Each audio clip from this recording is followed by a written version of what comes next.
Majority के साथ election ले जाए, वो क्यों इलेक्शन के लिए तैयार होंगे?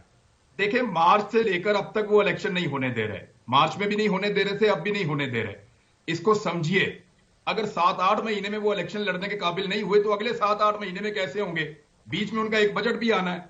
पाकिस्तान मजीद डिफॉल्ट की तरफ जा रहा है। इस माली साल में पाकिस्तान को 32 से 34 अरब डॉलर चाहिए।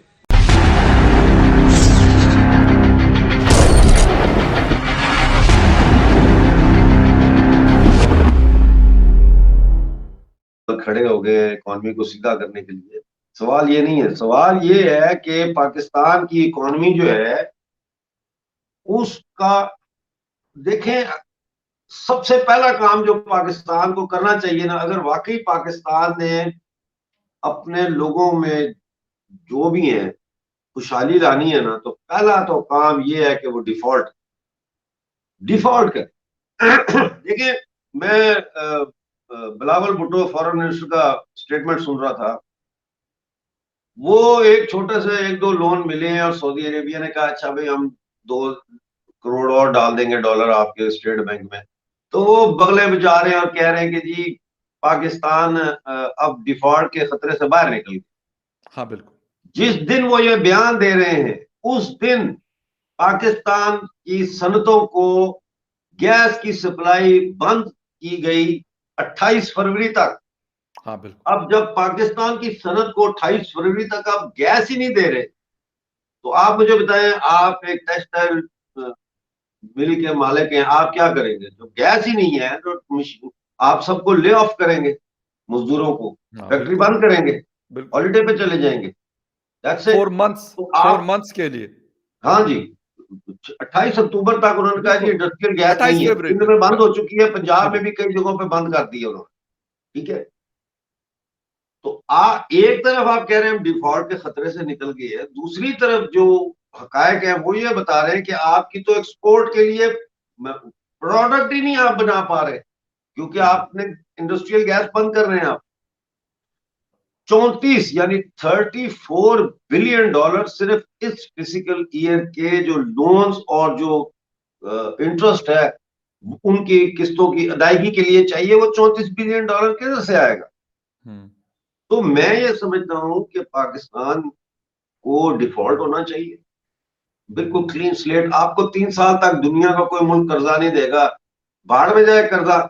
उससे ये होगा कि जो आपकी कौमी मजमूई पैदावार है वो तो जमा होना शुरू हो जाएगी एक जगह पे, उसको तो आप इस्तेमाल कर सकते हैं। अभी तो आप कौमी मजमूई पैदावार को तो छोड़े, आप तो कर्जा देने के लिए कर्जा ले रहे हैं।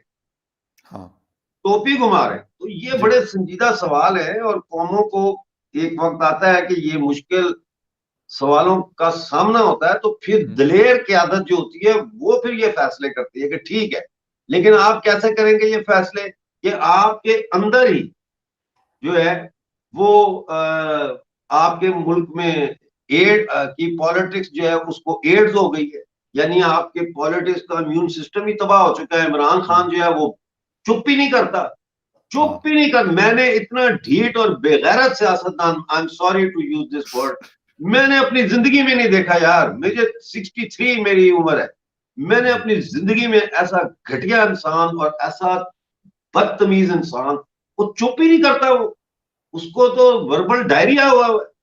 मैं ये है तो मैं वो है। ओ भाई जान, तो मोहम्मद बिन सलमान हो गई, गलती हो गई, हमने तुझे सर पर बैठाया कि तूने 92 का वर्ल्ड कप जीता। मेजोरिटी के साथ इलेक्शन ले जाए, वो क्यों इलेक्शन के लिए तैयार होंगे? देखिए, मार्च से लेकर अब तक वो इलेक्शन नहीं होने दे रहे। मार्च में भी नहीं होने दे रहे थे, अब भी नहीं होने दे रहे। इसको समझिए, अगर 7-8 महीने में वो इलेक्शन लड़ने के काबिल नहीं हुए तो अगले 7-8 महीने में कैसे होंगे? बीच में उनका एक बजट भी आना है। पाकिस्तान मजीद डिफॉल्ट की तरफ जा रहा है। इस माली साल में पाकिस्तान को 32 से 34 अरब डॉलर चाहिए। वो पाकिस्तान कहां से लेकर आएगा? प्रॉब्लम ये नहीं है, प्रॉब्लम ये है कि उनको इलेक्शन लड़ने के लिए सहूलत चाहिए। तो पीडीएम के लिए आज भी इलेक्शन उतना ही मुश्किल है, कल भी उतना मुश्किल है। लेकिन वो टाइम तो बाय करने की कोशिश करेंगे ना। They will like to buy some time, ताकि वो हो सकता है इमरान खान साहब से गलती हो जाए, हो सकता है कोई कमोडिटी सुपर साइकिल चेंज हो सकता है वो कुछ करें जिसे it doesn't suit them. हाँ, I'm just saying it doesn't suit them to go into elections right now. Exactly, अभी तो नहीं करता। अच्छा, अवॉइड हो क्या रहा है, मैं आपको अवॉइड करेंगे भैया, 20-30 सेकंड में पीपल्स पार्टी जो कह रही है कि जी जो भी ये अपॉइंटमेंट होनी है होने दे, हमें इससे कोई फर्क नहीं पड़ता। अब जो नून लीग के अंदर इस वक्त लड़ाई जो है doves versus hawks, London camp ये कह रहा है कि लड़ जाओ मर जाओ, अब जो भी करना है, जो भी आपने फैसले करने अपनी मर्जी करो, देखा जाएगा की कर लेंगे। लेकिन वो जो बात इमरान खान साहब ने कही थी ना, बड़ी तनकीद हुई थी, अब मैंने सुना लंदन में भी यही बात है, बट करना है तो कर लें। But the doves in quarantine वो कह रहे हैं, समझा रहे हैं भाई जी असी को पैर पै के को कम चला रहा दे ना, लड़ाई करो साड़ी।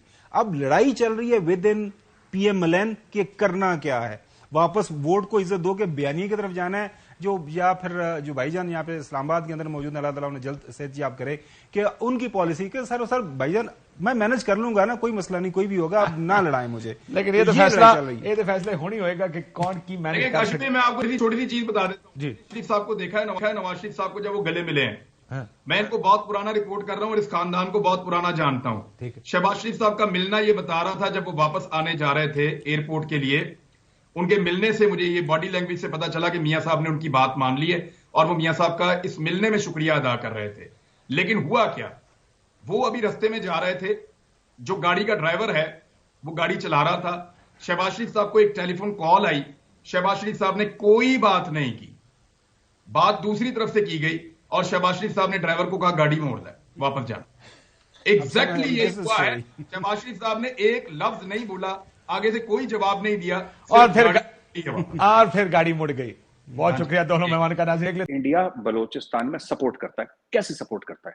आप ट्रेनिंग पाकिस्तान में, आप बलोचिस्तान को छोड़िए ना, आप खैबर पख्तूनख्वा छोड़िए, आप पूरे पाकिस्तान को ले लीजिए। फकीर साहब, हथियार आप लोगों के पास इतने जबरदस्त हैं कि मैं क्या बताऊं।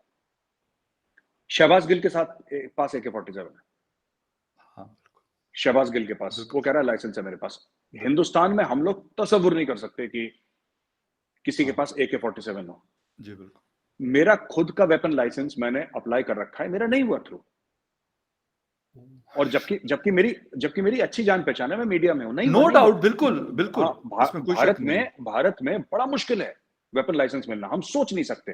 तो हमारे यहां अगर पाकिस्तान को कुछ करवाना है तो पाकिस्तान को ट्रेनिंग भी देनी होगी, पाकिस्तान को हथियार भी देने होंगे, पाकिस्तान को पैसे भी देने होंगे, पाकिस्तान को सब कुछ करना पड़ेगा, एक इकोसिस्टम क्रिएट करना पड़ेगा। बिल्कुल। पाकिस्तान में तो ऑलरेडी इकोसिस्टम है, क्योंकि यहां पे लोगों ने ये बोल रखा है कि हमारा तो ये तो असला तो हमारा जेवर है, जेवर ऑलरेडी प्रेजेंट है वहां पे। अच्छा, बलोचों का वो भी है दिमाग में कि हमारे साथ गलत हुआ है, हाँ, और काफी पाकिस्तानी भी कहते हैं उनके साथ गलत हुआ है जी। तो जिस बंदे को ये लगता है कि उसके साथ गलत हुआ है और उसके हाथ में हथियार है, तो करेगा क्या वो? मैं क्या करूंगा, आप क्या करेंगे? मेरे हाथ में हथियार होगा और मुझे लगेगा मेरे साथ गलत, तो मैं क्या करूंगा? मैं भी हथियार रखूंगा। तो ये जो चीज है, भारत को कुछ करने की जरूरत है ही नहीं। भारत क्या करेगा? हथियार थोड़ा दे देगा। हथियार उनके पास तो इंडिया से ज्यादा हथियार बिल्कुल है, बिल्कुल है, इसमें कुछ दुनिया भर के हथियार पड़ा। हाँ, तो इंडिया क्या दे सकता है उनको? अगर इंडिया क्या ज्यादा से ज्यादा क्या इंडिया दे देगा? पैसे दे देगा ज्यादा से ज्यादा। अगर इंडिया दे रहा है तो पैसे दे देगा। हथियार उनके पास है, लड़ने की वजूहात उनके पास है, मोटिवेशन उनके पास है, बस। ओके। दूसरी चीज जो CPAC आता है, ये कहां से आता है? ये तो गिलगिट बाल्टिस्तान से आता है। बिल्कुल। और जिस एरिया को हम पाकिस्तान ऑक्यूपाइड कश्मीर बोलते हैं, आप लोग आजाद कश्मीर बोलते हैं, वहां पे भी झंडे उठाना शुरू हो गए पाकिस्तानी फौज के खिलाफ। आपको क्या लगता है कि ये सब चीजें, बलूचिस्तान में आग लग रही है क्योंकि बलूचिस्तान में CPAC खत्म, मेरी बात ध्यान से सुनिएगा, बलूचिस्तान में CPAC खत्म होता है और पाकिस्तान ऑक्यूपाइड कश्मीर में हलचल हो रही है, जहां से पाकिस्तान के लिए CPAC शुरू होता है। बिल्कुल। जहां पे शुरुआत में और एंड में दोनों जगह आग लगी हो, चाइना क्या करेगा उसका? सही।